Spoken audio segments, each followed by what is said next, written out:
మహావంశీ ఏమంటాడంటే, కాకినాడ నుంచి షిప్పుల్లో బియ్యంతో పాటు డబ్బు కట్టలు, అమ్మాయిలు, గంజాయి ఇవన్నీ తరలిస్తున్నారు. దీనికి కోసం ఒక షిప్ కొన్నారు. అది ద్వారంపూడి చంద్రశేఖర్ రెడ్డిది. అసలు ఇదంతా ఒక మాఫియా కింద తయారైంది అనేది ఇతను ఒక కామెంట్ చేశాడు. గతంలో ఇదే మహావేదికగా మహాలక్ష్మి అనుకుంటా ఆమె పేరు యాంకరు.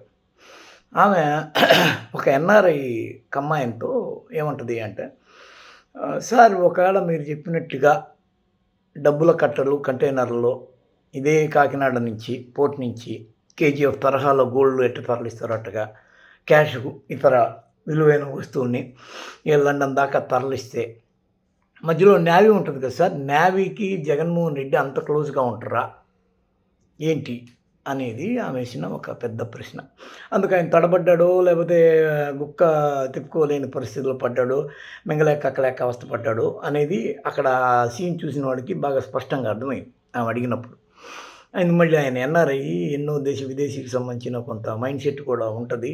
అక్కడ ఎంత కఠినంగా ఉంటదని. సరే మహావంశీ చెప్పినట్టు ఈ మొత్తం షిప్పుల్లో క్యాష్ కట్టల డబ్బు. ఎందుకంటే వీళ్ళు మద్యం ద్వారా వీళ్ళు డైరెక్ట్‌గా క్యాష్‌ని తీసుకున్నారు. ఈ డబ్బంతా కట్టలు కట్టి కంటైనర్‌లకి ఎక్కించారని కదా చెప్పడం. అయితే ఇప్పుడు మామూలుగా అందరూ ఏమంటారంటే లండన్‌లో జగన్మోహన్ రెడ్డి యొక్క ఇద్దరు పిల్లలు చదువుతుంటారు కాబట్టి, ఆ ఇద్దరు పిల్లలకు సంబంధించి మనము అక్కడ ఉన్నాం కాబట్టి లండన్‌లోనే లైఫ్ సెటిల్ చేసుకుందాము అనేది ఒక ఆలోచన చెయ్యొచ్చు. కొందరు అసలు డైరెక్ట్‌గా భారతిరెడ్డి ఒకప్పుడు సమయంలో ఏమనిందంటే, మనకెందుకండి ఈ రాజకీయాలు, కక్షపూరిత రాజకీయాలు, మనకు కావాల్సినంత డబ్బు ఆల్రెడీ ఉంది. మన తాతల తండ్రుల దగ్గర నుంచి మనం సంపన్నులమే. మనకొచ్చిన ఇబ్బందులేం లేవు. ఎళ్ళిపోదాం పదండి. మిమ్మల్ని జైల్లో ఏసి, కిందేసి, మీదేసి నానా రకాల హింస చేస్తున్నారు. విదేశాలకెళ్ళిపోదాం పదండి అని. సరే ఆమె ఏదన్నా ఒక విదేశం అనుకోవచ్చు. న్యూజిలాండ్ అనుకుందాం. భారతదేశంలోనే మామూలుగా ఇప్పుడున్న పరిస్థితుల్లో ఐటీ, ఈడీ, జీఎస్టీ వీళ్ళు చాలా స్ట్రాంగ్ హోల్డ్‌తో ఉన్నారు. ఇదే చంద్రబాబు నాయుడిని ఐటీ వాళ్ళు ఆ 130 చిల్లర కోట్లు ఏది అని చెప్పేసి నోటీసులు పంపిస్తేనే ఆయన మీద కేసయింది. షాపోంజీ, పల్లోంజీకి సంబంధించిన స్టోరీలో. వాసుదేవ పార్థసాని అనుకుంటా అతను. ఇదే జీఎస్టీ పూణే వాళ్ళు స్కిల్ డెవలప్‌మెంట్‌కి సంబంధించిన లెక్కలు బొక్కలు బయటికి తీస్తేనే ఇవంతా బయటకొచ్చినాయి. ఏది స్కిల్ డెవలప్‌మెంట్ కేసులో. అసలు స్కిల్ డెవలప్‌మెంట్ కేస్‌కి జగన్మోహన్ రెడ్డి గవర్నమెంట్‌కి సంబంధం లేదని ప్రపంచం అంతా తెలుసు. ఇదంతా పూణేలో జరిగింది ఈ స్టోరీ. ఇదే ఇండియాలోనే ఐటీ, ఈడీ ఇంత పర్ఫెక్ట్‌గా ఉంటే ఈరోజు కవిత ఎక్కడుందో అందరికి తెలుసు. జైల్లో మగ్గుతోంది. ఇంతగా పొన్నబోలు సుధాకర్ రెడ్డి లాంటి వాళ్ళని పెట్టుకొని, ఆ మాటకొస్తే సీఏగా విజయసాయి రెడ్డిని పక్కన పెట్టుకొని, జగన్మోహన్ రెడ్డి ఈ విధంగా హార్డ్ క్యాషు లండన్‌కి తరలించడమో, లేకపోతే న్యూజిలాండ్ తరలించడమో, హాంకాంగు, లేకపోతే బ్యాంకాకు, సింగపూరు వాళ్ళకేదొస్తే అది తరలిచ్చి, అక్కడ ఐటీ, ఈడీలు సైలెంట్‌గా ఉంటాయండి? నాకు తెలియక అడుగుతున్నా ఒక మాట. ఇప్పుడు లండన్‌లో అతను ఉన్నాడు కాదంట్లా. ఎవరు మనోడు కేజీ వీడు విజయ్ మాల్యా. అతను 30 తిప్పలు పెట్టి 3 చెరువులు నీళ్ళు తాగిస్తున్నారక్కడ. సరే ఫర్ సపోజ్ వీళ్ళు చెప్పినట్టుగా ఈ క్యాష్, హార్డ్ క్యాష్ అంతా ఇక్కడ మద్యం ద్వారా కలెక్ట్ చేసిన హార్డ్ క్యాష్ అంతా లండన్ తీసుకుపోయారు. పోయినప్పుడు అక్కడ ఈ క్యాష్‌ని ఇండియన్ కరెన్సీని యూరోలుగా మార్చమని చెప్పి అన్నారు. ఈ మొత్తం ఎన్ని వేల కోట్లు ఉంటది. 5 ఏళ్ల పాటు మద్యం తరఫున నేరుగా గ్యాదర్ చేసిన మొత్తం ఎన్ని వేల కోట్లు ఉండొచ్చు? ఒక రోజుకి 1000 కోట్లు వేసుకుంటే 365 రోజులకి 5 ఏళ్లకి ఇంటూ కొన్ని వేల కోట్లు ఉంటది. వేల కోట్ల మొత్తం తీసుకుపోయి వాళ్ళ దగ్గర పొరపాటున అక్కడ దీన్ని యూరోల్లోకి మార్చండి. ట్రాన్స్‌ఫర్ ఉంటది కదా! మనీ ట్రాన్స్‌ఫర్ అటు ఇటు అదేంది ఎక్స్‌చేంజ్ కరెన్సీ ఎక్స్‌చేంజ్ వాటిలో పోయి మనం సబ్మిట్ చేసామనుకోండి. సరే అక్కడున్న పెద్ద ఇక్కడ ఆర్‌బీఐ ఎట్టో అక్కడ ఫెడరల్ బ్యాంక్ ఒకటి ఉంటది కదా! దానికి తీసుకుపోయి ఇస్తే వాళ్ళు ఒప్పుకుంటారండి? కేస్ పెట్టరా? ఇంత డబ్బు మీకు ఎక్కడి నుంచి వచ్చిందని? మళ్ళీ హ్యూమన్ ట్రాఫికింగ్ ఇదొక సెపరేటు కోర్స్.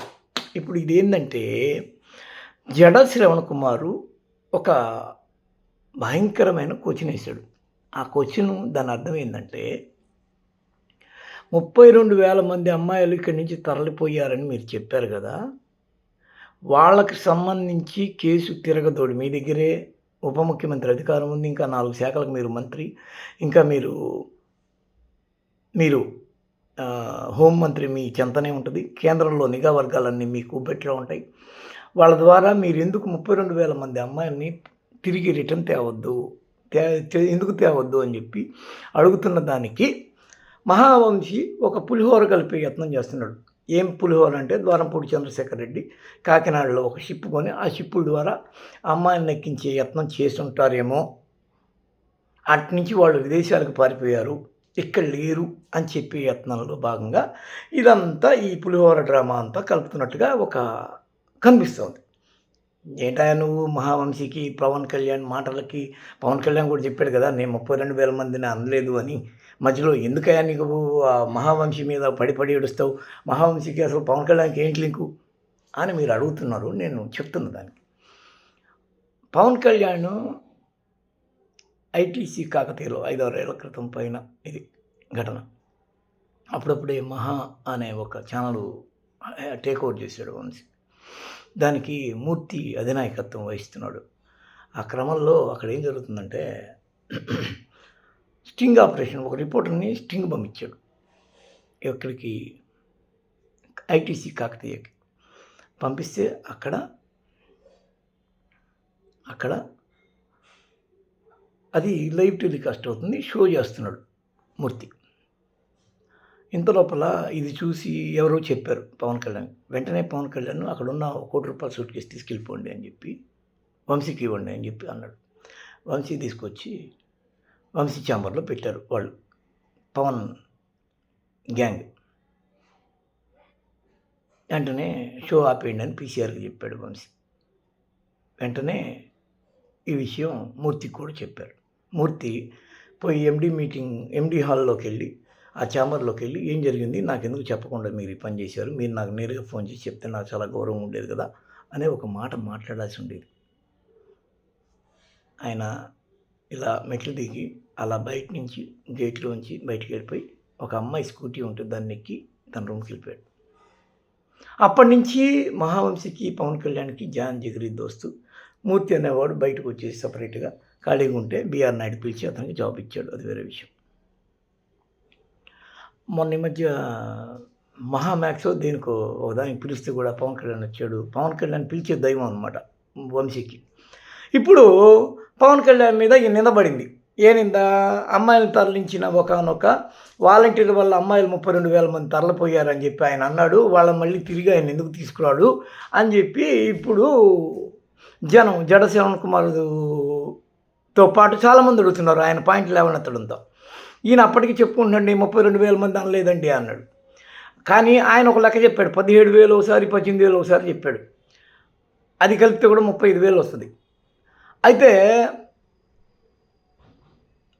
ఈ అమ్మాయిలు నిజంగానే పవన్ అన్నట్టుగా ద్వారంపూడి చంద్రశేఖర్ రెడ్డి యొక్క ఆధ్వర్యంలో వాళ్ళు కొన్న షిప్, ఆయన బాగా సన్నిహితుడు కదా జగన్మోహన్ రెడ్డికి, కొన్న షిప్ ద్వారా విదేశాలకు తరలించారేమో అనేది ఈయన కలుపుతున్న పులిహోర. జనానికి లైట్గా ఇలాగా చాలామంది కింద కామెంట్ కూడా పెడుతున్నారు.